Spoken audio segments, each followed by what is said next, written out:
असं सांगितलं जातंय की आता आमची मेजॉरिटी आहे. मेजॉरिटी म्हणजे काय? समजा जनतेतून नगराध्यक्ष नसला असता, सदस्यातून नगराध्यक्ष निवडला गेला असता, तरी 19 एकीकडे आणि 1 एकीकडे असले असते तरी देखील 19चाच नगराध्यक्ष झाला असता, किंवा 15 एकीकडे आणि 5 एकीकडे असले असते तर 15चाच नगराध्यक्ष झाला असता. म्हणजे याचा अर्थ ज्यांचा नगराध्यक्ष त्यांची सत्ता. राहता राहिला प्रश्न बहुमताचा.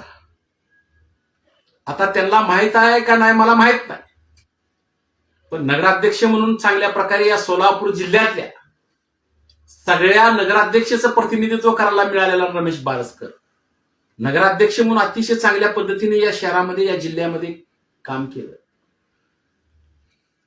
शाळेमध्ये गेल्यानंतर 2रीचा वर्ग असेल, 3रीचा वर्ग असेल, 4थीचा वर्ग असेल, इथं गेल्यानंतर शिक्षकांनी विचारलं हे कोण आहेत, तर सगळीजण सांगितले नगराध्यक्ष रमेश बारसकर आहे. म्हणजे लहान मुलापासून मोठ्या व्यक्तीपर्यंत नगराध्यक्षाची ओळख निर्माण केलेला मी असलेला कार्यकर्ता. त्या सभागृहामध्ये आहे माझ्यासोबत असणाऱ्या सर्व उमेदवाराची डिपॉझिट जप्त प्रभाग क्रमांक 3च्या सर्व जनतेने केली. आणि नगराध्यक्षाचा अधिकार या ठिकाणी मी सांगतोय, अजेंडा, जे अजेंडा बनवला जातो त्या अजेंड्यावर विषय कुठला घ्यायचा आणि काय घ्यायचा हा 100% अधिकार हा नगराध्यक्षाचा असतो. राहता राहिला विषय मेजॉरिटीचा.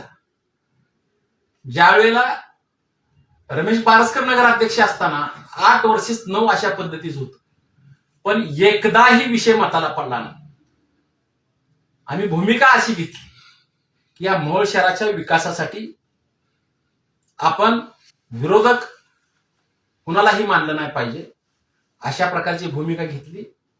आणि जरी विषय मताला पडला तरी नगर अध्यक्ष हा लोकनियुक्त असल्यामुळं 25% अधिकार निधी खर्चण्याचा हा एकट्या नगराध्यक्षाला आहे. म्हणून मी या ठिकाणी भाजपवाल्याला सांगू इच्छितो की आता निवडणूक झालेली आहे, लोकांना खोटं सांगून सहानुभूती मिळवण्याचा किंवा लोकांवर दबाव आणण्याचा, आता आमचंच सगळं चालणार आहे असं म्हणण्याचा आपण प्रयत्न करू नका.